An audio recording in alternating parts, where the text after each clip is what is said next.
Chapter 69, The Earth Desolated. My attention was again directed to the earth. The wicked had been destroyed, and their dead bodies were lying upon its surface. The wrath of God in the 7 last plagues had been visited upon the inhabitants of the earth, causing them to gnaw their tongues for pain and to curse God. The false shepherds had been the signal objects of Jehovah's wrath. Their eyes had consumed away in their holes, and their tongues in their mouths, while they stood upon their feet. After the saints had been delivered by the voice of God, the wicked multitude turned their rage upon one another.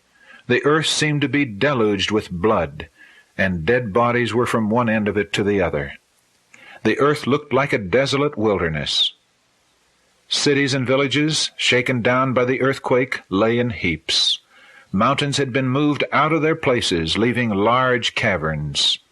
Ragged rocks, thrown out by the sea or torn out of the earth itself, were scattered all over its surface. Large trees had been uprooted and were strewn over the land. Here is to be the home of Satan with his evil angels for 1,000 years. Here he will be confined to wander up and down over the broken surface of the earth and see the effects of his rebellion against God's law. For 1,000 years he can enjoy the fruit of the curse which he has caused. Limited alone to the earth, he will not have the privilege of ranging to other planets to tempt and annoy those who have not fallen. During this time Satan suffers extremely. Since his fall, his evil traits have been in constant exercise. But he is then to be deprived of his power, and left to reflect upon the part which he has acted since his fall, and to look forward with trembling and terror to the dreadful future, when he must suffer for all the evil that he has done, and be punished for all the sins that he has caused to be committed.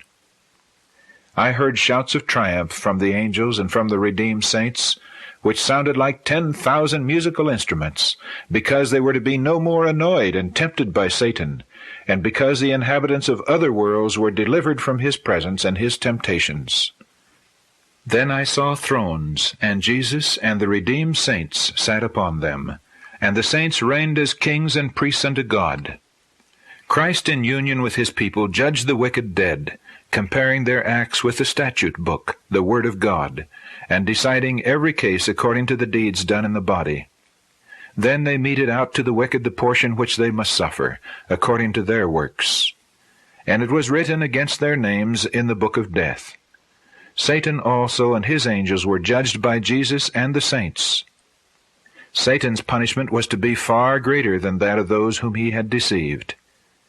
His suffering would so far exceed theirs as to bear no comparison with it. After all those whom he had deceived had perished, Satan was still to live and suffer on much longer.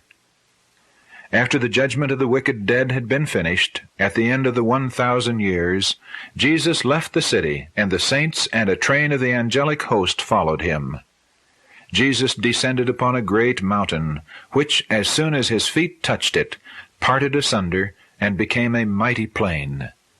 Then we looked up, and saw the great and beautiful city, with 12 foundations and 12 gates, 3 on each side, and an angel at each gate. We cried out, "The city, the great city, it is coming down from God out of heaven."